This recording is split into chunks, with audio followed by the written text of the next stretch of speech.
Okay, do one more and try to lift your head a little bit. Okay. I don't deserve this. To die like this. I was building a house. Deserves got nothing to do with it. Clint is a very learned storyteller. And roll it! Rolling, three. He always makes an interesting movie. Always makes an interesting movie. Always. Now push it towards him. Push it. There you go. Clint Eastwood's films have very happy companies, and he comes in under schedule and he comes in under budget every single time.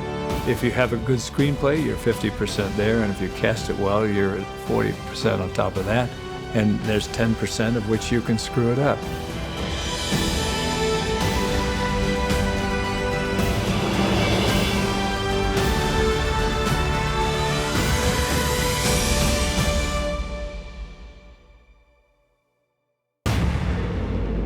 Go ahead. Make my day. For most actors, being the biggest movie star in the world would be enough. But for Clint Eastwood, a restless desire to move behind the camera started early. When I was a young contract player back in the early 50s, I used to go down to the sound stages at Universal all the time, and I was always curious about the directors and curious about how they were putting it together, and I'd watch various shows. Finally, one day I started thinking, I had to try this myself. Eastwood's break into directing came in the form of a low-budget thriller set in his beloved Carmel, California.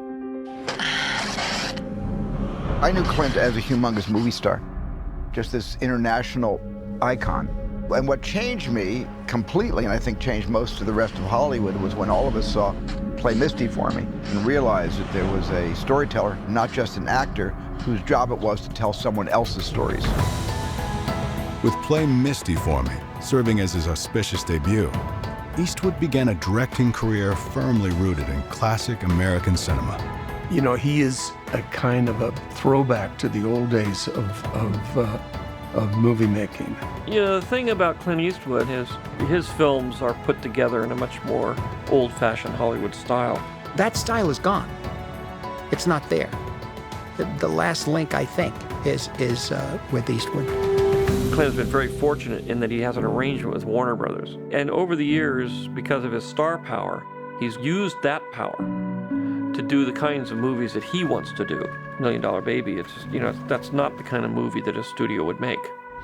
If I was thinking straight, I'd go back home, find a used trailer, buy a deep fryer and some Oreos. The problem is, this is the only thing I ever felt good doing. If I'm too old for this, then I got nothing. That enough truth to suit you? I think on the inside, he's gripped with a passion to tell these stories. All right, I'm coming out. Any some bitch takes a shot at me, not only gonna kill him, I'm gonna kill his wife, all his friends. Burn his damn house down. Eastwood's passion for filmmaking has never been more apparent than in his greatest Western, a film that turns the legend of the mythic gunslinger inside out. Unforgiven was really the film that made me think, my God, this is a great artist. No, don't tell nobody. Don't tell my kids. None of the things I done. Hear me? All right, Will. Although not technically a Western, Cry Macho gave Eastwood the opportunity to revisit some familiar terrain, both geographical and emotional. The thing that everybody loves to see is Clint in a cowboy hat and on a horse. He hasn't been on a horse since Unforgiven.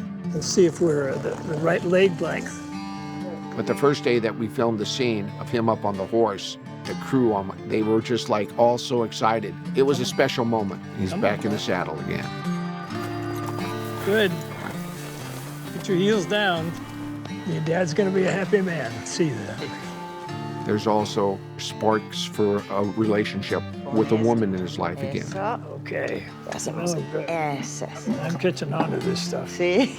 But it is a love story. Yeah. It's got that in it. It's got a lot of different other aspects to it. It gives you all of those great iconic moments that you've seen in all other Eastwood films. You want him to go and ride his horse off into the sunset. Yeah. I hear you loud and clear. The most amazing thing about Clint Eastwood is, among all of us, Clint is the most eclectic.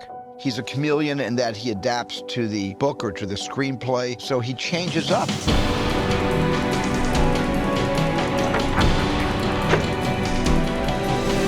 Brace for impact.